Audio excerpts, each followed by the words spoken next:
Eh, tara na.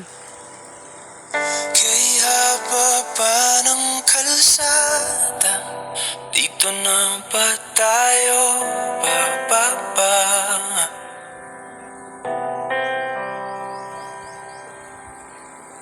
Kung ganito na nga bang usapan, kung dito na ang hangganan,